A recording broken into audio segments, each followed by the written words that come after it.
Bismillahirrahmanirrahim. Assalamualaikum warahmatullahi wabarakatuh. Salam santun dan salam sejahtera untuk kita semua.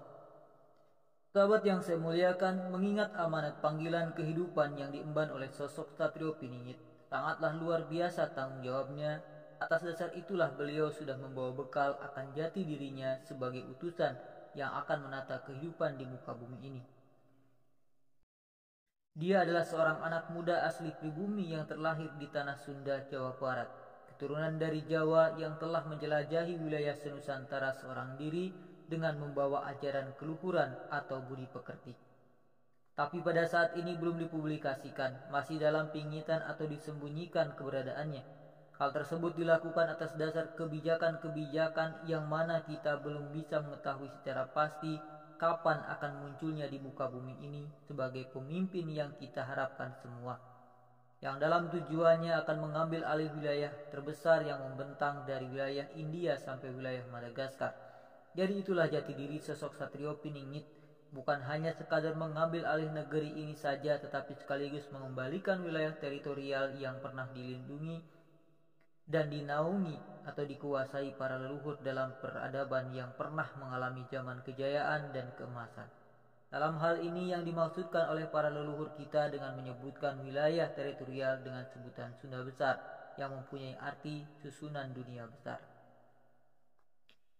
Itulah yang menjadi landasan dasar sosok Satrio Piningit sebagai putra pribumi keturunan Jawa yang menggambarkan beliau dibentuk dan dibekali dengan budi pekerti yang luhur, dengan jiwa kepemimpinan yang arif bijaksana, dengan membawa ajaran peradaban bangsa.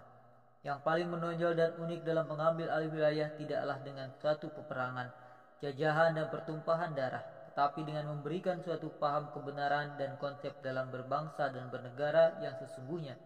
Maka akan dipastikan wilayah-wilayah yang sekarang di luar teritorial NKRI dengan sendirinya atas kemauan tanpa ada paksaan menggabungkan diri ke wilayah Nusantara. Sosok Satrio Piningit banyak sekali mempunyai sebutan nama dengan versi yang berbeda, tetapi maksud dan tujuan sama. Hal tersebut disesuaikan dengan cara pandang dan penerimaan yang berbeda pula.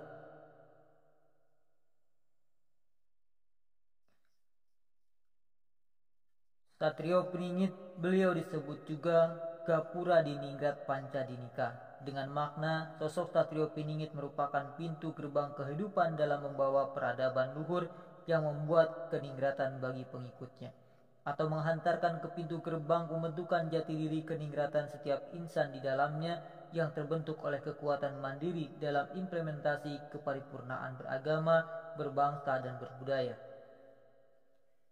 Dalam kehidupan di lingkungan masyarakat bangsa kita, tumbuh dan berkembang suatu keyakinan bahwa nama tersebut merupakan doa dan secerah harapan yang diyakini nanti akan membuat suatu perubahan yang luar biasa dan signifikan dalam kehidupan yang selama dinantikan masyarakat luas pada umumnya.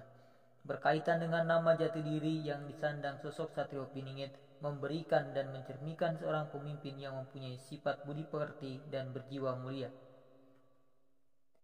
Di samping beliau mempunyai nama jati diri, juga mendapatkan suatu gelar yang disandangnya. Adapun gelar jati dirinya adalah Asma Putra Purana Sakti Kirti, yang mempunyai makna seorang anak muda yang berpenduduk Jawa atau pribumi yang akan memimpin dunia. Beliau juga mempunyai sebutan sebagai guru batin, guru bahasa, guru bumi, guru bicara, dan guru besar. Karena beliau sekarang sedang menempuh mendidik dan membekali pengikutnya sebagai wakil untuk senantiasa bersama-sama menata dunia. Jadi lengkaplah sudah nama gelar tersebut merupakan amanat kehidupan yang diemban. Hanya orang-orang yang terpilihlah dan pilihan yang memiliki kepribadian dan aksesibilitas sebagai sosok yang disebut dengan Satrio Piningit. Dialah yang mampu melaksanakan semua tugas amanat kehidupan. Bersama dialah kehancuran peradaban bumi pertiwi bisa dihindarkan karena kesejatiannya melambangkan seorang pemimpin atau khalifah, utusan di muka bumi ini yang merupakan representasi wakil dari Tuhan yang Maha Tunggal. Kehadiran sosok Satrio Piningit di bumi pertiwi ini bukan tanpa tujuan atau tanpa misi, akan tetapi sudah barang tentu kehadirannya membawa amanat kehidupan yang harus disampaikan dan dilaksanakan. Hal ini demi kelangsungan kehidupan di bumi pertiwi ini. Adapun visi misi yang diemban oleh sosok Satrio Piningit dapat dijelaskan bahwa kehadirannya akan membawa suatu perubahan peradaban yang luhur, sebagaimana visi misi beliau sebagai berikut. Yang pertama, memperbaiki atau membenahi peradaban yang hancur.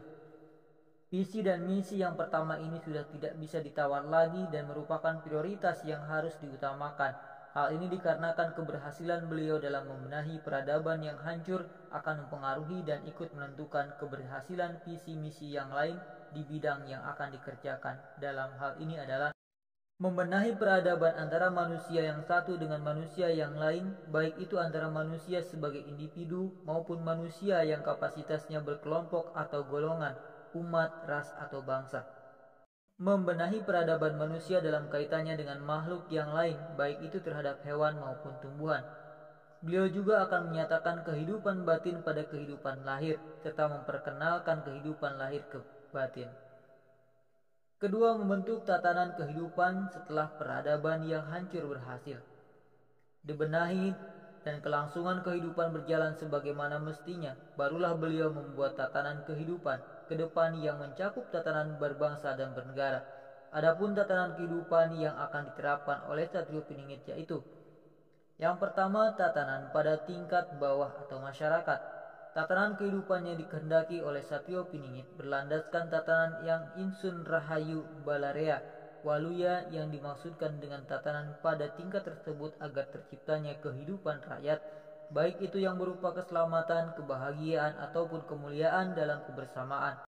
Pada tatanan di tingkat bawah ini, untuk mewujudkan terciptanya tatanan tersebut dibekali dengan ilmu jurus dasar atau jurus tentang solusi kehidupan sebagai senjata pertahanannya.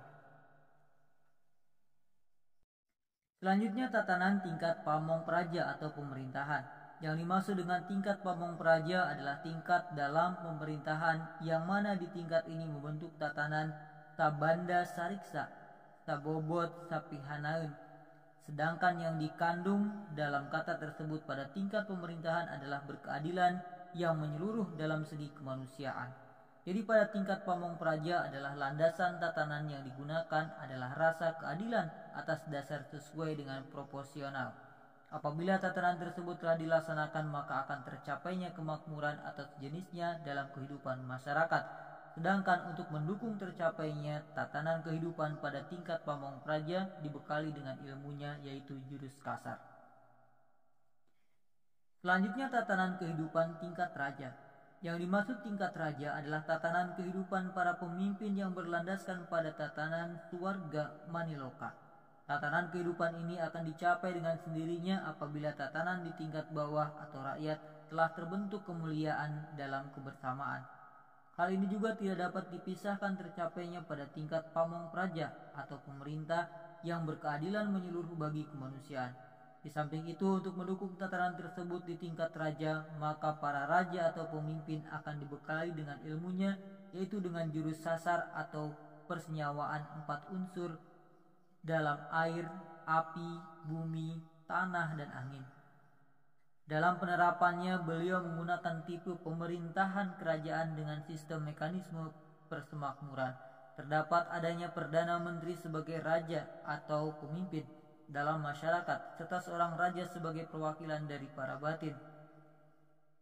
Itulah gambaran dari visi misi yang diemban oleh sosok Satrio Piningit sebagai pemegang amanat kehidupan yang harus dilaksanakan agar kehancuran peradaban dalam kehidupan bisa diselamatkan, sehingga bumi kita tercinta ini akan tetap lestari dan berseri, sehingga keberlangsungan kehidupan bumi ini akan tercapainya suatu masyarakat yang gemah ripah leh jenawi toto tentrem kertaning raharjo. Suatu tatanan yang terdahulu pernah dicapai oleh para leluhur bangsa kita, yang mana tatanan tersebut telah hilang di telan zaman, sehingga hilanglah pula akan jati diri bangsa. Dengan kehadiran dan kemunculan Satrio Piningit, inilah maka akan mengubah tatanan yang sekarang ini pada tatanan yang dahulu pernah ada, yang mengalami masa kejayaan dan masa keemasan dengan penyempurnaan. Namun atas dasar itu lahirnya atau kemunculan Satrio Piningit di muka bumi ini adalah merupakan wakil dari yang mempunyai kehidupan atau Tuhan, juga wakil dari pengatur kehidupan atau leluhur, dan wakil dari tempat kehidupan, air, api, bumi, dan angin. serta ditandai adanya 3 fase atau tahapan yang berupa simbol kejadian kemunculan Satrio Piningit antara lain. Yang pertama, simbol senopati. Senopati dimaksudkan adalah munculnya kejadian bencana alam yang mengakibatkan korban jiwa seperti gempa bumi, tsunami, tanah longsor, banjir bandang, angin topan, gunung meletus, dan lainnya yang mengakibatkan korban nyawa dan harta benda. Juga akan terjadinya goro-goro di bumi ini, sehingga hal tersebut mendorong sosok Satrio Piningit untuk meredam dan menghentikan goro-goro, dengan kata lain munculnya pahlawan goro-goro. Yang kedua, simbol Bojonegoro. Bojonegoro yang dimaksudkan adalah suatu tatanan yang akan dijalankan untuk membuat masyarakatnya merasakan aman, damai, dan tentram. Sumber kenikmatan bernegara.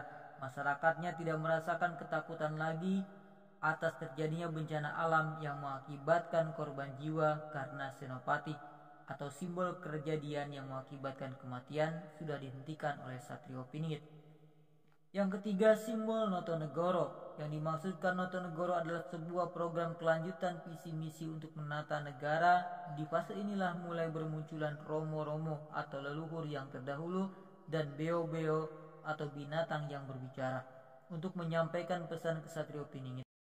Dukungan dari golongan leluhur dan binatang inilah yang juga ambil bagian peran dalam mewujudkan penataan bernegara. Dalam hal ini, proses keseimbangan dalam kehidupan antara manusia, leluhur, dan binatang bisa menjaga kelangsungan hidup. Karena tugas dari Satrio Piningit bukan hanya kepada golongan dohir saja, tetapi juga dalam kehidupan batin yang akan disempurnakan. Sungguh dalam hal ini kehadiran sosok Satrio Piningit dalam rangka memenuhi panggilan kehidupan dan mengemban amanat kehidupan bukanlah sekadar hanya panggilan atau tugas, melainkan amanat kehidupan yang harus dijalankan. Karena tanggung jawab dan konsekuensi yang sangat besar inilah beliau Satrio Piningit telah membekali wakil-wakilnya atau ratu yang nantinya bisa melaksanakan tugasnya masing-masing. Kehadirannya di muka bumi ini tentunya dengan membawa kekuatan Tuhan, kekuatan leluhur, dan kekuatan 4 unsur alam. Baginya tugas yang mulia tersebut tidak akan pernah gagal dikarenakan segala sesuatu telah dimiliki seperti senjata yang menjadikan alat untuk memimpin. Adapun kekuatan dalam sebagian senjatanya antara lain air untuk mempermalukan atau menenggelamkan bagi yang memusuhinya, api untuk membasmi angkara murka atau membumi hanguskan, bumi untuk mengutuk musuhnya atau sebagai rantai pengikat musuh, angin sebagai pelindung atau sebagai perisai. Sudah tentu dan jelas kehadiran sosok Satrio Piningit di muka bumi ini tiada tertandingi dari berbagai sisi, baik itu dari sisi bela diri atau ilmu sakti maupun dari sisi bela diri berfilosofi. Hal ini seperti lazimnya bahwa bela diri ala ilmu sakti untuk mewakili orang yang berilmu sakti dengan keluhurannya, serta bela diri berfilosofi untuk mengalahkan orang yang berenergi materi tinggi. Di samping itu kehadiran beliau untuk menyempurnakan ilmu-ilmu yang telah ada, yaitu ilmu yang bersifat menghancurkan, penuh tipuan, menjadikan ilmu kesempurnaan yang bermanfaat bagi kelangsungan kehidupan. Demikian bahasan mengenai sosok Satrio Piningit, tentang jati dirinya, gelar yang disandangnya, serta tujuan visi misi yang diemban sebagai wakil dari Tuhan. Adapun referensi kajian-kajian yang telah dipaparkan oleh para leluhur dalam tulisan berupa karya warisan leluhur dari kitab yang ada ataupun dalam tulisan prasasti sebagai bekal penguat kita sebagai generasi muda yang dituntut untuk meneruskan cita-cita para leluhur. Demikian yang dapat disampaikan pada kesempatan ini. Mudah-mudahan kita semua dapat mengambil hikmah dari apa yang disampaikan ini. Atas segala salah dan hilaf kami mohon maaf yang sebesar-besarnya. Untuk kesempurnaan majelis, mari kita tutup dengan doa kifarat majelis. Subhanallah bihamdihi, subhanallah bihamdika, asyhadu alla ilaha anta, astaghfiruka wa atubu ilaik. Billahi taufik wal hidayah. Wassalamualaikum warahmatullahi wabarakatuh. Salam santun dan salam rahayu.